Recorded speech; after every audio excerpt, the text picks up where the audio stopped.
2. Métis du noir et du mulâtre. Le degré de métissage le mieux fait pour nous éclairer sur la question qui fait l'objet de cet ouvrage est le croisement mulâtre et noir. S'il était vrai que l'intelligence est un produit du sang blanc, la portion congrue dévolue au mulâtre pour le tirer de la désolation de l'ignorance éternelle, serait-elle assez puissante pour faire germer dans le sein de la femme noire les qualités intellectuelles que le métis n'a reçues que parcimonieusement? À coup sûr, non. À mesure que les croisements s'éloignent du type blanc, ils devraient produire des résultats de moins en moins satisfaisants. Telle est l'opinion exprimée par tous les savants qui soutiennent la théorie de l'inégalité des races. Mais ils ne se contentent pas de déclarer que le retour vers la race noire est une dégénération positive du type mulâtre dont le sang blanc avait commencé la rédemption physiologique. Ils ont de plus insinué que le produit du mulâtre et du noir doit non seulement déchoir comparativement au mulâtre, mais encore doit tomber au-dessous du noir lui-même, quoique celui-ci soit considéré comme le plus intime modèle des créatures humaines. J'ai déjà cité les chiffres groupés par M. Sandiford B. Hunt, d'après des pesées effectuées sur des cerveaux de blancs, de métis de divers degrés et de noirs. Je répéterai seulement ici les paroles de M. Topinard. Ne semble-t-il pas en résulter que le sang blanc, lorsqu'il prédomine chez un métis, exerce une action prépondérante en faveur du développement cérébral, tandis que la prépondérance inverse du sang nègre laisse le cerveau dans un état d'infériorité vis-à-vis même du nègre pur. Cette idée exprimée ici, sous une forme dubitative, est adoptée et préconisée par la majeure partie des anthropologistes. Ils la répètent à chaque fois que l'occasion s'en présente, comme s'il s'agissait d'une vérité incontestable. Voyons-en la portée sociologique. Le mulâtre qui aura été instruit de ces révélations terribles de l'anthropologie éprouvera des craintes légitimes de s'allier au noir. Fille ou jeune homme, on n'accepte pas, joyeux, une alliance dont les fruits sont d'avance frappés d'une déchéance inéluctable.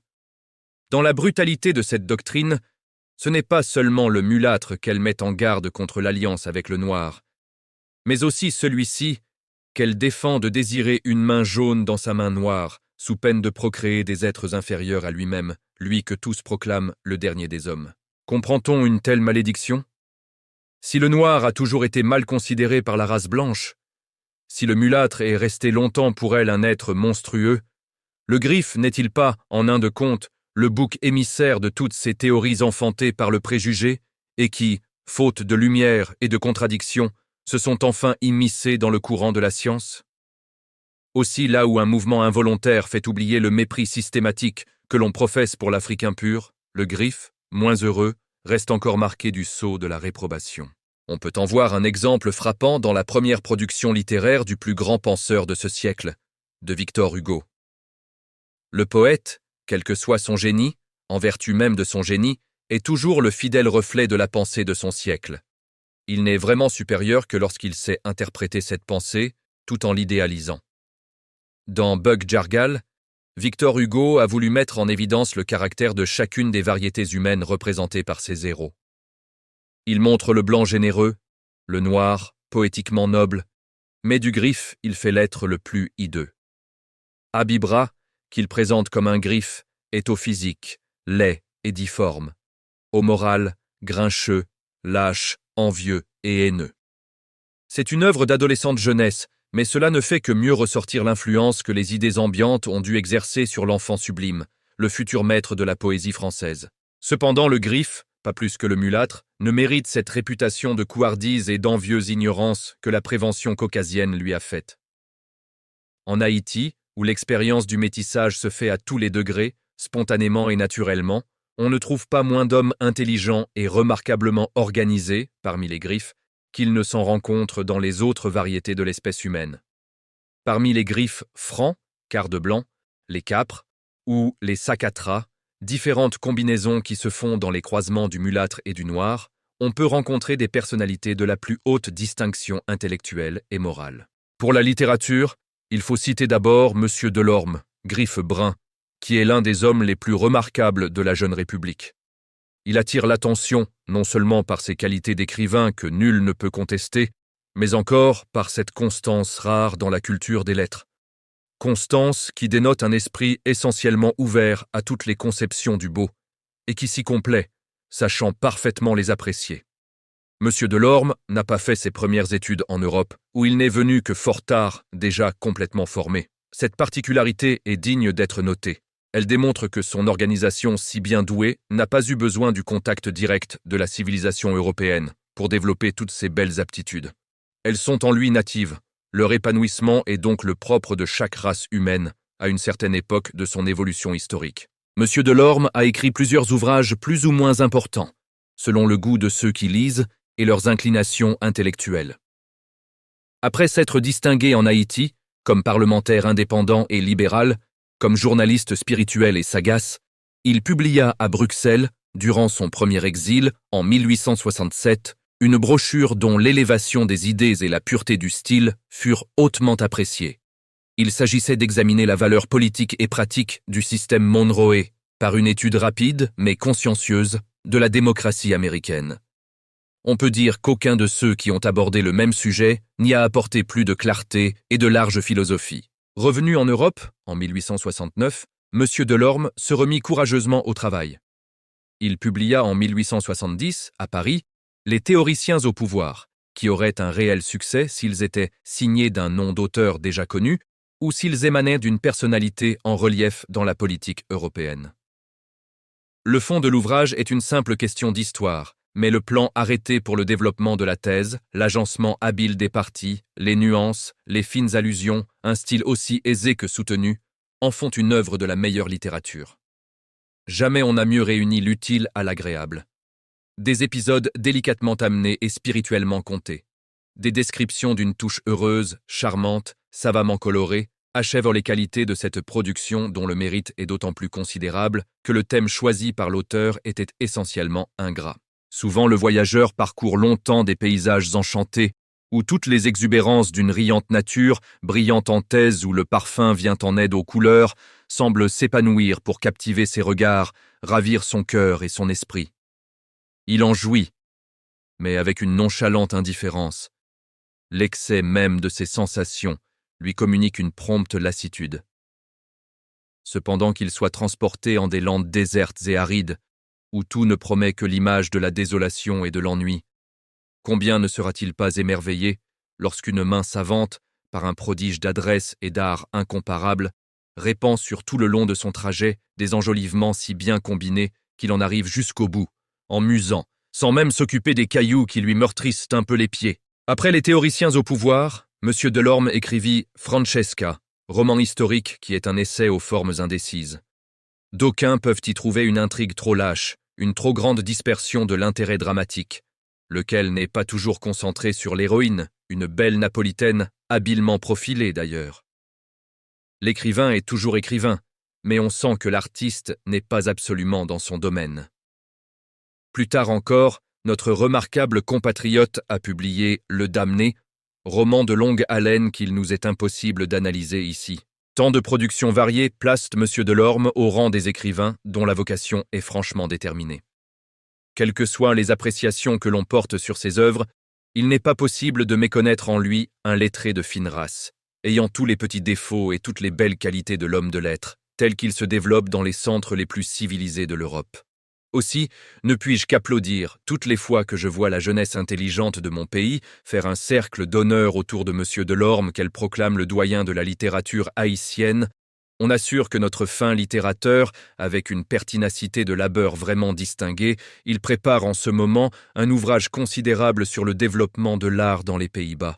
Je salue d'avance cette œuvre attendue où M. Delorme, esprit surtout généralisateur, déploiera sans nul doute un vrai talent d'esthéticien en enrichissant d'une nouvelle fleur notre jeune et gracieuse littérature. Comme poète, il faut nommer M. Paul Lochard, Griffe aussi. C'est le chantre austère de notre île aux sites pittoresques, aux épis dorés par le soleil tropical. De même que M. Delorme, il a fait toutes ses études en Haïti.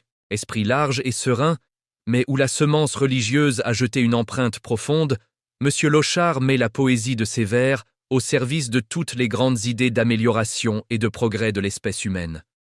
Cette poésie, c'est le chant d'une conscience qui embrasse toutes les nobles et belles idées, et les fait chatoyer comme autant de pierres précieuses. Il cherche à deviner les mystères de la destinée et à soulever le voile de l'inconnu, comme s'il voudrait voir dans un rêve splendide le rayonnement divin de l'au-delà. C'est bien là une aspiration de poète moderniste, dans notre époque où l'on a toutes les curiosités mêlées à tous les genres d'émotions. Dans les chants du soir de M. Lochard, la versification est correcte, facile et ferme, ayant un rythme varié et des rimes sonores. Toutes ces créations sont éclatantes de lumière vive et de modulation variée, mais la note grave y prédomine. On y trouve un je ne sais quoi de solennel qui lui constitue une originalité indiscutable. C'est une âme imprégnée de bonheur du parfum des Saintes Écritures. Moïse et Lamartine, David et Milton y ont fait une impression égale, à travers toutes les suggestions de la littérature contemporaine. Aussi le lit-on sans fatigue, encore qu'il nous communique des émotions fort troublantes. On le quitte toujours avec un certain désir de perfection dont nous ne pouvons pas atteindre la plénitude, mais dont la prestigieuse stimulation nous excite délicieusement et nous fait découvrir 1000 coins bleus dans les tristesses et les joies qui forment les harmonies de l'existence. De la même famille d'esprit était Alcibiade Fleury-Battier, griffe très brun. Moins correct que Paul Lochard, il avait une gamme beaucoup plus variée, une intuition supérieure de l'art. On ne lui trouvera pas, à coup sûr, cette élévation de pensée, cette attitude solennelle qui fait du poète une sorte de prophète et transforme le Parnasse aux sources limpides en Sinaï fulgurant. Mais plus humain, plus à notre portée que son émule, il avait des chants doux et harmonieux, de vrais chants du cœur. Dans une heure de poétique ivresse, plus d'une âme grisée par l'idéal y trouveront des accents qui répondent à leurs aspirations, des notes à l'unisson avec les notes indécises qui s'échappent de leur poitrine oppressée. Ce qui distingue surtout les poésies de Battier, c'est la préoccupation constante de peindre notre belle nature tropicale, en ce qu'elle a de plus fascinateur. Sous les bambous ne pourront jamais être cités comme un ouvrage classique. À part quelques poésies bien senties et bien écrites, tant au point de vue de la versification qu'à celui de l'enchaînement harmonique des pensées qui se déroulent en images gracieuses et pleines de naïve fraîcheur, on y découvre une composition trop hâtée. Mais c'est un volume où les jeunes Haïtiens, amants des muses, trouveront plus d'une belle inspiration qu'il faut reprendre, plus d'une sainte émotion qu'il faut vivre, et comme poète comme patriote. Cet intelligent et sympathique écrivain est mort bien jeune.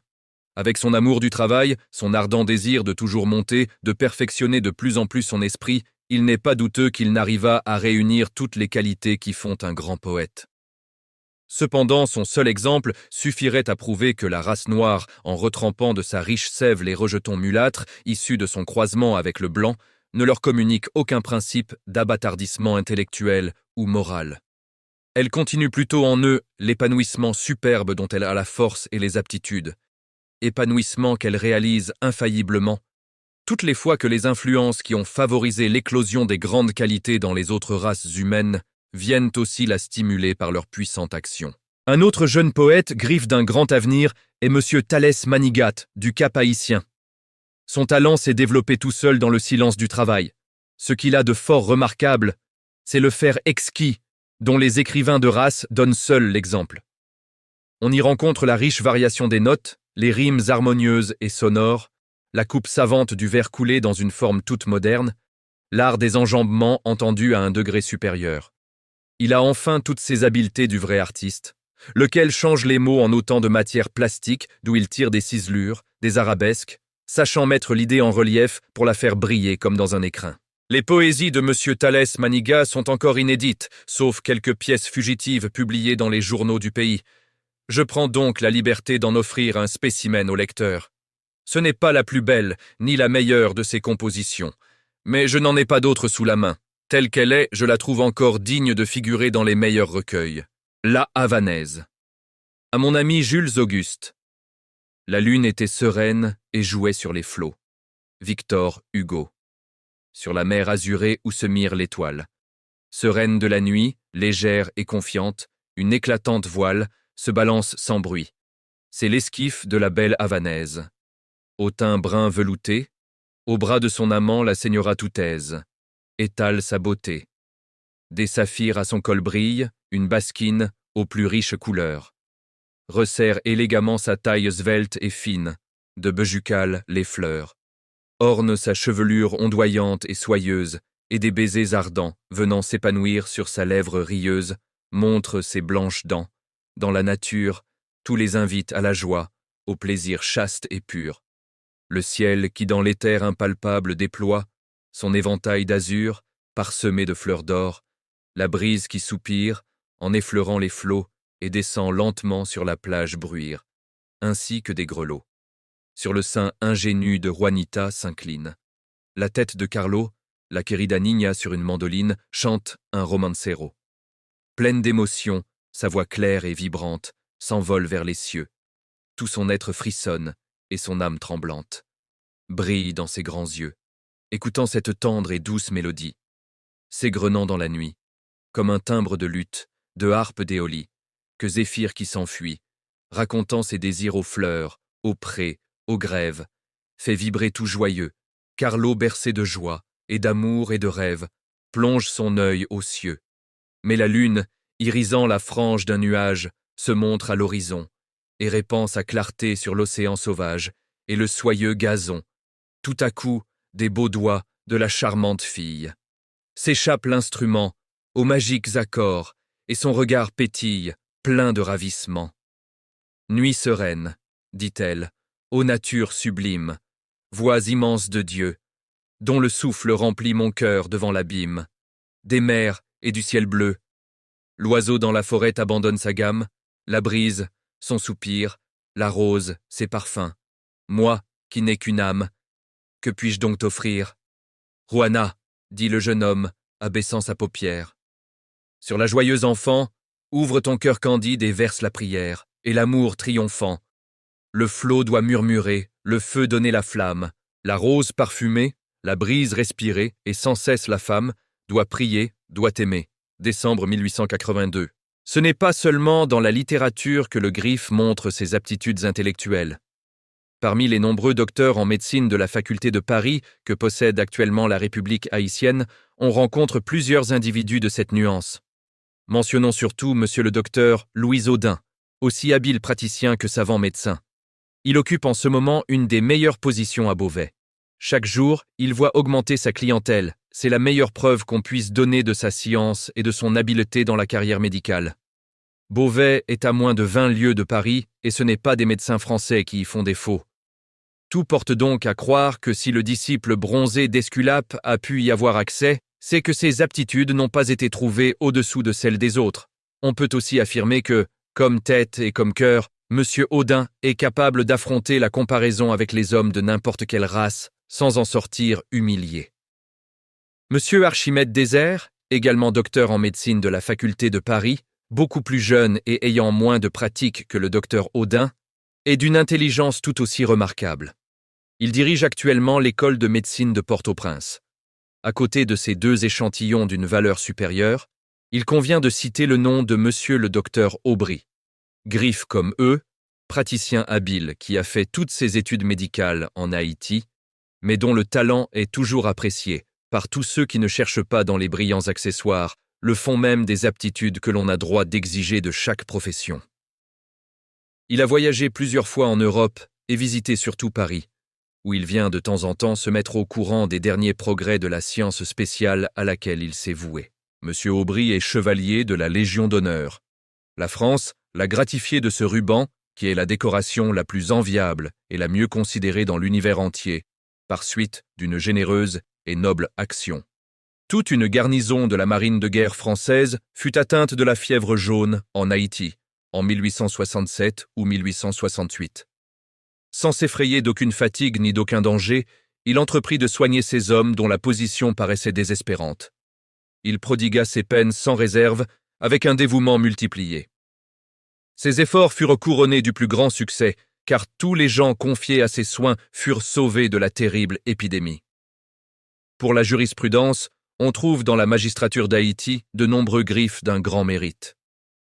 Leur grande sagacité et leur profonde intelligence de toutes les questions de droit offrent une garantie sérieuse pour la justice et légitiment la considération dont jouissent nos tribunaux. Entre autres, nous pouvons faire mention de M. Henri Durand, ancien juge au tribunal de cassation. Nature indépendante et fière, esprit ouvert, toujours en quête de lumière, il fournit un bel exemple de cette honorabilité incorruptible mais sans morgue qui est le plus bel ornement du caractère. M.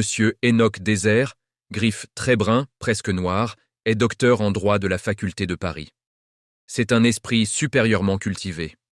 Il a écrit divers ouvrages sur les finances et l'économie politique, consacrés spécialement à éclaircir les questions que soulève l'état financier et économique de la République haïtienne. Son pays, sa race, a le droit d'attendre de lui qu'il continue à travailler, à progresser pour montrer d'une manière de plus en plus éclatante ce dont est capable un homme de sa nuance lorsqu'il a eu le privilège de grandir à côté des Européens, dans ces temples de l'étude qui sont le plus beau produit de la civilisation, et en même temps le plus sûr gage de supériorité en faveur des nations qui les possèdent.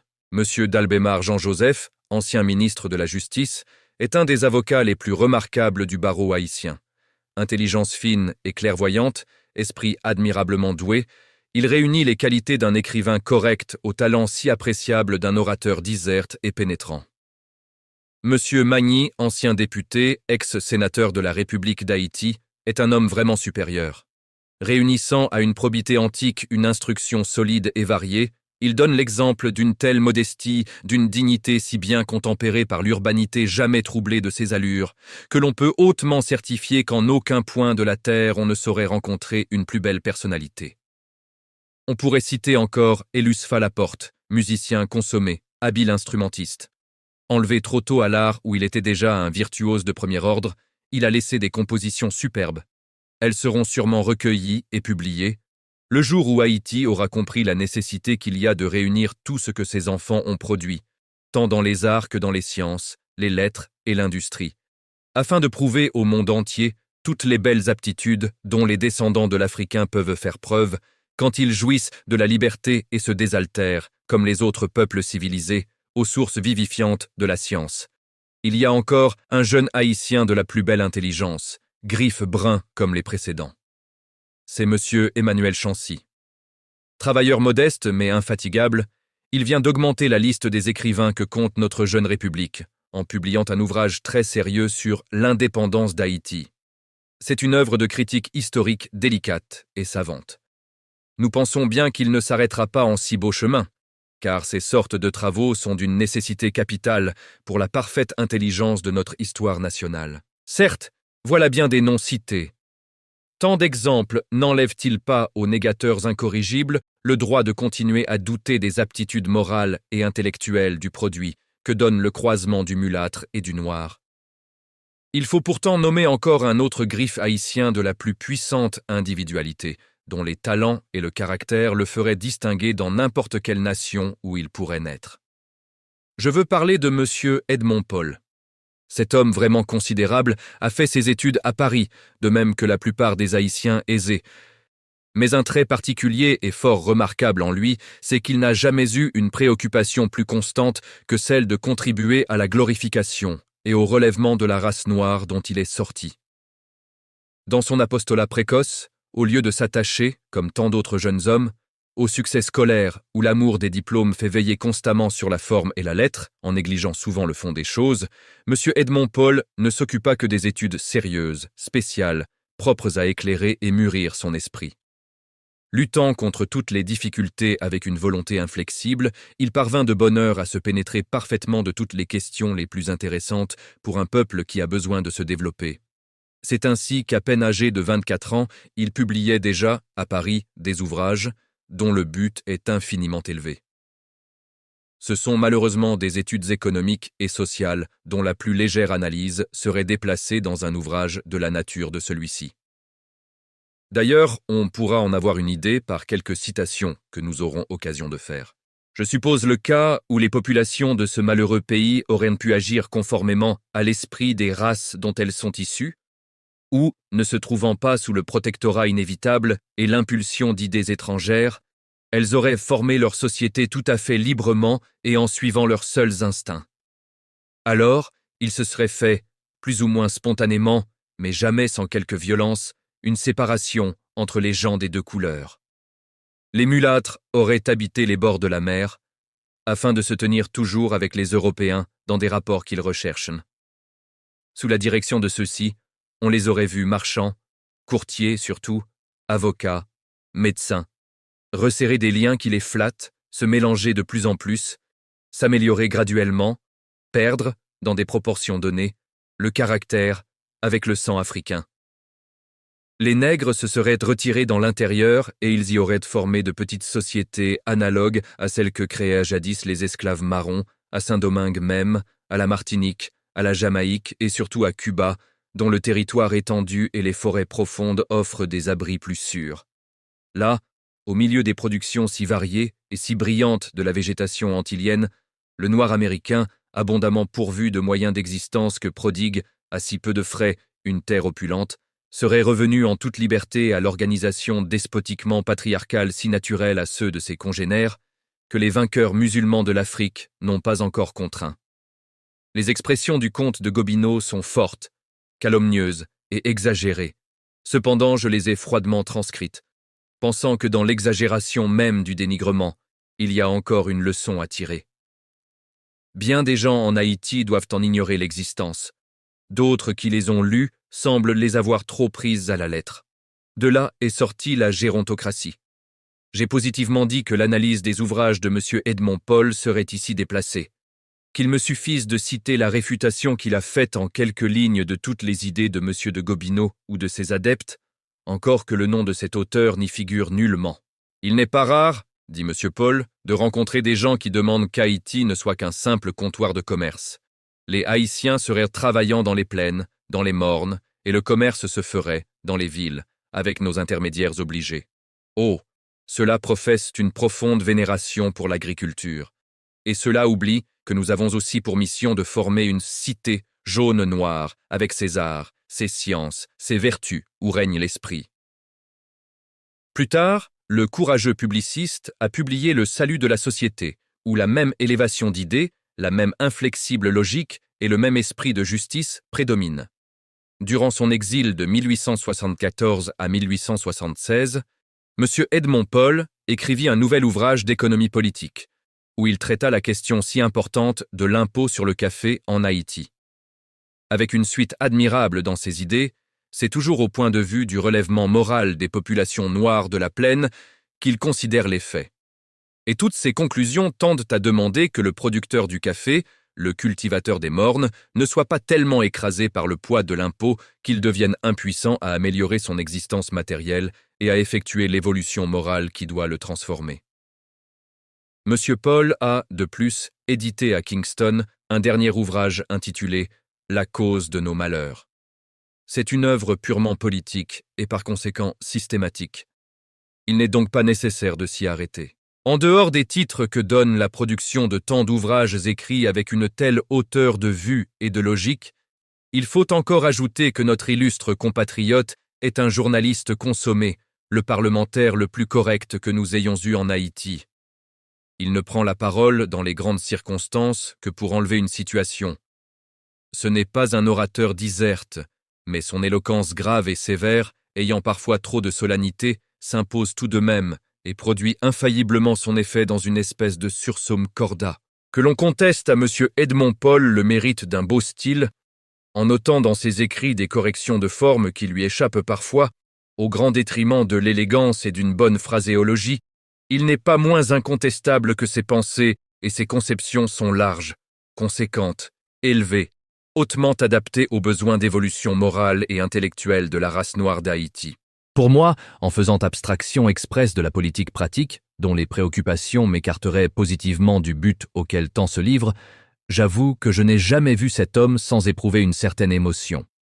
Car j'ai une pleine conscience de l'influence que ses écrits ont exercée sur mon intelligence et de la grande part qu'ils ont eue dans le développement de mon esprit. Partout donc, dans toutes les carrières, contrairement à ce que laisseraient supposer les chiffres de M. Sandiford B. Hunt et la théorie qui semble en découler, le griffe se montre apte à s'assimiler toutes les connaissances, à s'inspirer des sentiments les plus élevés qui puissent orner le caractère de l'homme. À part les aptitudes spéculatives, son esprit possède admirablement toutes les qualités pratiques. Dans les entreprises où il faut employer le plus de constance et d'énergique volonté, il réussit aussi bien que d'autres. Il a déjà escaladé les plus hautes positions du commerce haïtien. M. Théagène Lahens, à Port-au-Prince, les MM. Étienne, au Cap haïtien, occupe les premiers rangs dans les grandes spéculations commerciales. Ces derniers, surtout, se font remarquer par un tact, une intelligence des affaires absolument rare, quand on pense aux nombreuses difficultés qu'ils ont dû surmonter pour arriver à leur situation actuelle et s'y maintenir avec de si belles perspectives. Ce qui les distingue encore, c'est l'alliance de toutes les habiletés du négoce avec un sentiment de patriotisme ardent et peu commun, parmi ceux-là même qui prétendent se consacrer spécialement aux affaires politiques. Leurs aspirations seraient de voir le pays entreprendre en même temps qu'eux la grande ascension vers le progrès et la prospérité, résultat difficile auquel les forts seuls atteignent dans un effort de suprême volonté et d'intelligence. Rompant avec les principes égoïstes qui ont toujours dirigé l'agent mercantile d'Haïti, leurs préoccupations sont d'ouvrir au pays des horizons nouveaux en mettant leur crédit, leur esprit d'ordre et d'initiative et leur sagacité incontestable au service du travail national, agriculture ou industrie. Pour passer de la conception à la réalisation, ils ne demandent sans doute que cette sécurité générale et durable, hors de laquelle les capitaux ne s'aventurent jamais. Avec de telles idées, on a l'esprit large et on accomplit des prodiges, quand bien même on n'agirait décisivement que dans le cercle étroit de ses intérêts privés. Aussi, leur maison, une des plus solides du pays, est-elle destinée à en devenir infailliblement la plus grande et la plus riche dans une dizaine d'années d'ici. On ne peut que s'en féliciter. Car s'il se trouvait dans la jeune République une vingtaine de commerçants avec leur position, leurs aptitudes et leur esprit de progrès, on ne saurait calculer toute l'influence heureuse qui en jaillirait pour l'avenir de notre patrie et la régénération de cette race dont nous représentons en Haïti les spécimens sur lesquels doivent se faire toutes les observations scientifiques et rationnelles. Qu'on ne croie pas que ces qualités dont je fais ici l'éloge soient aucunement à dédaigner au point de vue des aptitudes ethniques. Il faut que les hommes de la race noire se persuadent de ce fait. Ils ne parviendront à faire reconnaître incontestablement leur égalité d'aptitude, à côté de tous les autres hommes, que du jour où ils sauront réaliser les conquêtes matérielles, qui donnent les clés de la fortune, en même temps que les conquêtes intellectuelles, qui donnent les clés de la science. Conquérir une haute position pécuniaire par son travail, par son esprit d'ordre et de prévoyance, n'est pas chose si facile que l'on se l'imagine parmi ceux qui n'ont jamais essayé. On aura beau dire, la lente accumulation du capital et son accroissement réalisé par des combinaisons intelligentes ne réclament pas moins de tête que la solution d'un problème de trigonométrie sphérique ou la résolution d'une intégrale. Quelque étrange que puisse paraître cette proposition, elle n'est pas moins l'expression de la pure vérité. Dans le second cas, il ne s'agit que du simple résultat d'un exercice intellectuel, exercice d'un ordre bien élevé, j'en conviens, mais où l'éducation préalable de l'esprit constitue le principal ressort. Dans le premier, il faut en outre une intelligence soutenue et vive, appuyée sur une moralité éprouvée, de telle sorte que toutes les facultés de l'être sont mises en action et constamment tenues en haleine. Tous ces raisonnements touchent déjà trop à l'économie politique, dont l'anthropologie doit aussi s'éclairer, mais dont elle s'éloigne assez pour qu'on ne s'y complaise pas extrêmement au cours de cet ouvrage. Il vaut donc mieux passer à un autre ordre d'arguments beaucoup plus conformes à notre sujet.